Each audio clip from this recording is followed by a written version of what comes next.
Hi weavers, voice of Vasu double seven. అరే channel పేరు మార్చిన కదా, సబ్స్క్రైబర్స్కి ఈ ఛానల్ పేరు పెద్దగా ఉంది, సబ్స్క్రైబ్ చేసుకోవడంలో ఇబ్బంది అవుతుందని చెప్పేసి ఛానల్ పేరు చేంజ్ చేశాను. Voice of Vasu double seven కాదు, ఇప్పుడు VRX77 షార్ట్కట్ చేశాను. VRX77 కాబట్టి నా సబ్స్క్రైబర్స్ అందరూ గమనించగలరు. This is my YouTube channel, please watch and subscribe. VRX77, this is my YouTube channel, please watch and subscribe, press the bell icon to get more videos. Viewers, today the burning topic is Indian judicial system. భారత న్యాయ వ్యవస్థ ఎంత అధ్వాన్నంగా ఉందంటే ఇది ఒక failure system అని చెప్పొచ్చు.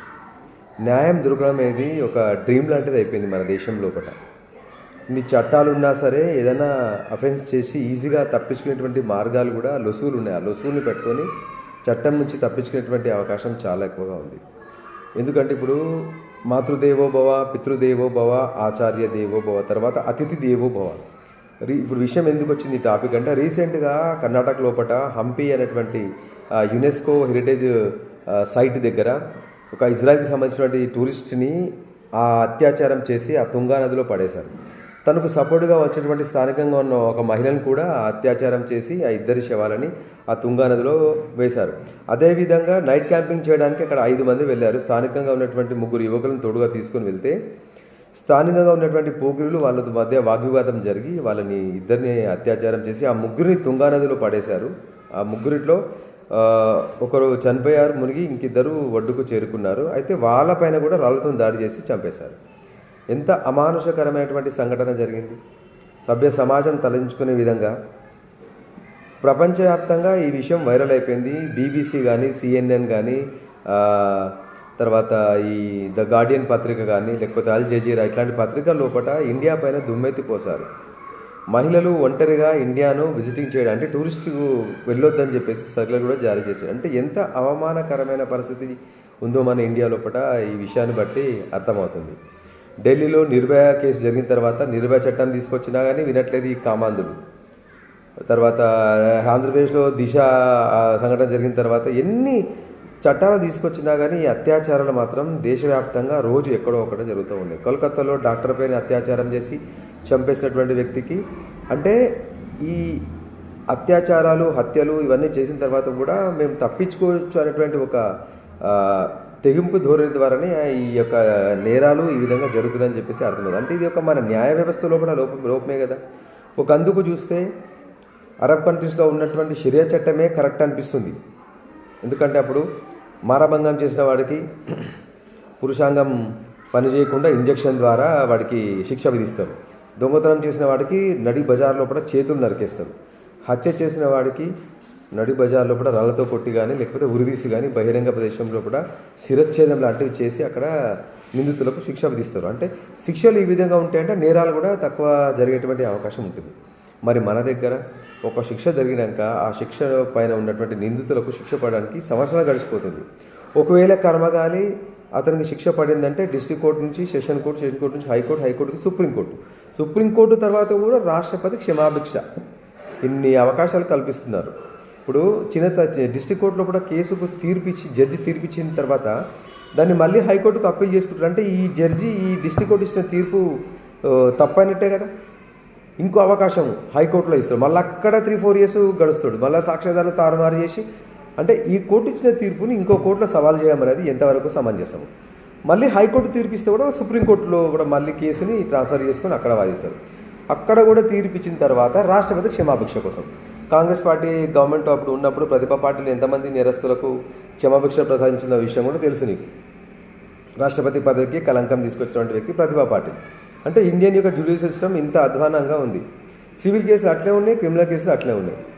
ఏ కేసులైనా సరే సత్వరంగా న్యాయం జరిగేటువంటి అవకాశం లేదు. దీనికి పరిష్కారం ఏంటంటే, ఒక కేసు జరగగానే 60 days లోపల లేకపోతే 90 days లోపల ఫాస్ట్ ట్రాక్ కోర్టు ఏర్పాటు చేసి సత్వరంగా శిక్ష పడే విధంగా చూడాలి. ఇంకోటి, ఆ పడ్డ శిక్షను ఇంకో కోర్టు లోపల అప్పీలు చేసుకునే విధంగా అవకాశం కల్పించొద్దు. మొబైల్ కోర్టులు, ఫాస్ట్ ట్రాక్ కోర్టులు, చిన్న కేసులు మొత్తం డిస్ట్రిక్ట్లో ఉన్నటువంటి కేసులు మొత్తం డిస్ట్రిక్ట్ కోర్టు కిందనే ఫాస్ట్ ట్రాక్ కోర్టులు, మొబైల్ కోర్టులు ఏర్పాటు చేసి ఇవి హైకోర్టు వరకు వెళ్లకుండా ఈ డిస్ట్రిక్ట్లో ఉన్నటువంటి పరిధి లోపల ఈ కేసులు పరిష్కారం చేస్తే కేసుల యొక్క పెండింగ్ కూడా బర్డెన్ కూడా తగ్గిపోతుంది.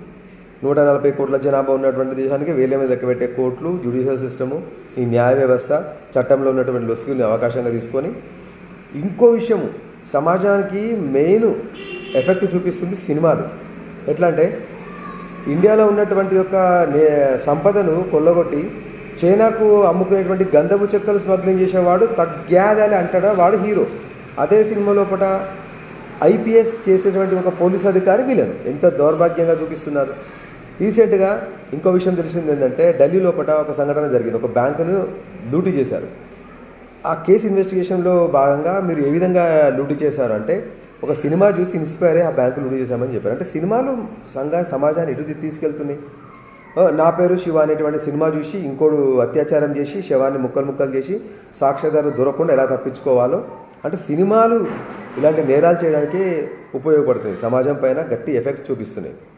అట్ ద సేమ్ టైం మన జ్యుడిషియల్ వ్యవస్థ లోపల లోపాలను కూడా అలుసుగా తీసుకొని కేసు నుంచి తప్పించుకోవడం, దొంగ సాక్ష్యాలు సృష్టించడము, ఒకవేళ శిక్ష పడ్డా కానీ ఇంకో కోర్టుకు వెళ్ళడము, అక్కడ నుంచి అప్పీల్ చేసుకొని సుప్రీంకోర్టుకి వెళ్ళడం, తీరా లాస్ట్కి వస్తే మానవతా దృక్పథంతో క్షమాభిక్ష ప్రసాదించిన రాష్ట్రపతి కథం పాయ కదా. ఎన్ని కేసులు, ఎన్ని మానభంగాలు, ఎన్ని అత్యాచారాలు, ఎన్ని దోపిడీలు, ఎన్ని దొంగతనాలు, ఎన్ని క్రైమ్స్, దీంతో ఇప్పుడు సైబర్ క్రైమ్ నేరాలు. వీటికన్నిటికీ ఈ వ్యవస్థను ఇన్స్టెంట్గా మారుస్తూ ఉండాలి. ఎవ్రీ 5 ఏళ్ళకి ఒకసారి న్యాయ వ్యవస్థను ప్రక్షాళన చేసి మారుతున్న సమాజానికి తగ్గట్టుగా శిక్షలను కూడా ఖరారు చేయాలి. సత్వరంగా డిస్టిక్లో ఉన్నటువంటి కేసులు మొత్తం డిస్టిక్కే పరిమితం చేయాలి. జిల్లా బయట ఉన్నటువంటి కేసుల్ని, రాజకీయ కేసుల్ని, సివిల్ క్రిమినల్ కేసుల్ని హైకోర్టుకు బదిలీ చేయాలి. అంటే ఈ యొక్క న్యాయ వ్యవస్థను డిస్ట్రిబ్యూట్ చేసి ఈ కేసుల్ని అక్కడ పంపించడం ద్వారా న్యాయ వ్యవస్థ పైన కూడా ఒత్తిడి తగ్గి క్రైమ్ రేట్ అనేది తక్కువగా ఉంటుంది. దేశం లోపల నాగ్పూరు, కొచ్చిను, ముంబై, ఢిల్లీ, కోల్కత్తా, హుబ్లీ, చాలా ఊర్ల పేర్లు ప్రపంచవ్యాప్తంగా పేర్లు అంటే క్రైమ్ రేట్ అనేది ఎంత హ్యూజ్గా ఉంటుందంటే ప్రతి 4 సెకండ్లకు ఒక అత్యాచారం జరుగుతుంది మన దేశం లోపల. మరి సంస్థ ఎటు పోతుందో ఏమో అర్థమవుతలేదు. ఈ తల్లిదండ్రులు ఎట్లా పెంచుతున్నారో పిల్లల్ని, మానవత్వ విలువలు లేకుండా ఎట్లా పెంచుతున్నారో ఏమో అర్థం కావట్లేదు. ఇంత గొప్ప ఉన్నత స్థితిలో ఉన్నటువంటి దేశము ఇప్పుడు ప్రపంచ దేశాల ముందర అవమానాల పాలవుతుంది. విదేశీ టూరిస్టులు రావడానికి భయపడుతున్నారు. ఎందుకంటే ఇదే ఇండియా లోపల సెక్యూరిటీ లేదు. అమ్మాయి ఒంటరిగా పోతే ఇక ఇట్లనే మానభంగాలు చేయడం, అత్యాచారాలు చేయడం, దోపిడీలు చేయడం, చంపేయడం. ఎన్ని కేసులు ఈ క్రైమ్ పెట్రోల్లో కొన్ని చూస్తూ ఉంటే ఆశ్చర్యం వేస్తుంది. మైనర్లే.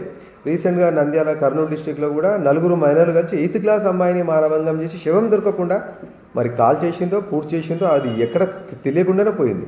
వాళ్ళకి అంత క్రిమినల్ బ్రెయిన్ ఎక్కడి నుంచి వచ్చింది చెప్పండి? ఈ సినిమాల ద్వారా కదా. గంధపు చెక్కలు అమ్ముకునేటువంటి వాడు ఇట్లా అంటాడు, గడ్డంతో తగ్గాదాలే అంటాడు, వాడు పెద్ద హీరో, వాడికి నేషనల్ అవార్డు కూడా వస్తుంది. దౌర్భాగ్య స్థితి నుంచి నిజంగా ఈ సినిమాల ప్రభావం ద్వారానే యువత, పిల్లలు మొత్తం చెడిపోతున్నారు. సమాజానికి మెరుగు సినిమాలు తక్కువ, సమాజానికి హాని చేసే సినిమాలే ఎక్కువగా వస్తున్నాయి. ఇట్లాంటి ఈ జ్యుడిషియల్ వ్యవస్థ అనేది దాని లోపల మార్పు రావాలి.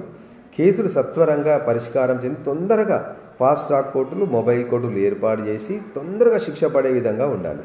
లేకపోతే మన దేశం పేరు ప్రపంచం లోపల అవమానకరంగా ఇండియన్స్ అంటే ఇట్లా, ఇండియన్స్ లోపల సెక్యూరిటీ ఉండదని చెప్పేసి ఒక విధంగా ఇట్లా బ్యాడ్ నేమ్ అనేది వస్తూ ఉంటుంది.